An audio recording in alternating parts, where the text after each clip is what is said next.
కూటమి ప్రభుత్వ పాలనలో కటౌట్లే తప్ప కంటెంట్ ఉండటం లేదు.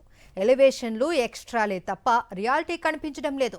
వాట్సాప్ గవర్నెన్స్ పై కూటమి ప్రభుత్వం చేసిన ప్రచారమే దీనికి నిదర్శనమని రాజకీయ విశ్లేషకులు అభిప్రాయపడుతున్నారు. టెక్నాలజీ వినియోగంపై ఉపన్యాసాలే తప్ప ఆచరణ ఎక్కడా లేదు అని ప్రభుత్వ డొల్లతనాన్ని ఎండగడుతున్నారు. ఈ ఏడాది జనవరి 25న మనమిత్ర యాప్ను ఐటీ శాఖ మంత్రి నారా లోకేష్ ప్రారంభించారు. దీని ద్వారా 161 సేవలు అందుబాటులో వస్తున్నాయని ప్రకటించారు. ప్రజలు ప్రభుత్వ కార్యాలయాల చుట్టూ తిరిగే శ్రమ ఇక మీదట ఉండదని, మనమిత్ర యాప్ అనేది లోకేష్ మానస పుత్రిక అని బీభత్సమైన ప్రచారం చేశారు.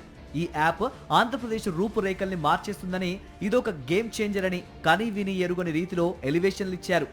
లోకేష్ ఆలోచన ఒక చరిత్ర అని, గతంలో చంద్రబాబు ఐటీ తీసుకుని వస్తే నేడు లోకేష్ అంతకు మించి అంటూ ఎక్కడా లేని జాకీలు పెట్టి మరీ సోషల్ మీడియాలో, ఎల్లో మీడియాలో ప్రచారం చేసుకున్నారు. అసెంబ్లీలో సైతం పలువురు టీడీపీ సభ్యులు ఈ మనమిత్ర యాప్ గురించి స్పీచ్ల మీద స్పీచ్లు ఇచ్చి లోకేష్ పై పొగడ్తల వర్షం కురిపించారు.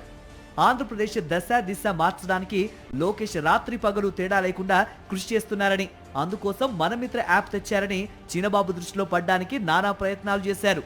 మనమిత్ర వాట్సాప్ గవర్నెన్స్ యాప్ను లాంచ్ చేసి దాదాపు సంవత్సరం అవుతోంది. మరి ఈ ఏడాదిలో అది ఎంత మేరకు ప్రజలకు ఉపయోగపడింది తెలుసుకోవడానికి చేసిన సర్వే చంద్రబాబుకు షాక్ ఇచ్చిందని సమాచారం. మనమిత్ర యాప్ అనేది ఒకటి ఉందని దాదాపు 68% మంది ప్రజలకు తెలియదని సీఎం చంద్రబాబు చేయించిన ఐవీఆర్ఎస్ సర్వేలో తేలిందని అధికార టీడీపీలో చర్చ జరుగుతోంది. ఇక దీని గురించి తెలిసిన వారిలో 80% మంది ఈ యాప్ వాడడం లేదట. ఇక వాడుతున్న ఆ 20% మందిలో అత్యధికులకు దీని ద్వారా సమస్యలు ఎదురవుతున్నాయని తేలింది. దాంతో వారు కూడా అరాకొరగా ఉపయోగిస్తున్నారని సమాచారం. సమస్యలు పరిష్కరించాలని మనమిత్ర ద్వారా ప్రజలు చేసిన విజ్ఞప్తులు, ఫిర్యాదులకు దాదాపుగా ఎలాంటి స్పందన లేకపోవడంతో అరాకొరగా వినియోగిస్తున్న వారు మండిపడుతున్నారు. లోకేష్ మానస పుత్రికగా ప్రచారం జరిగింది కాబట్టి ఇది పనిచేయటం లేదని అంటే అవమానాలు ఎదుర్కోవాల్సి వస్తుందని భావించిన చంద్రబాబు ఈ వైఫల్యాన్ని అధికారులపై నెట్టివేసే ప్రయత్నంలో ఉన్నట్లు తెలుస్తోంది.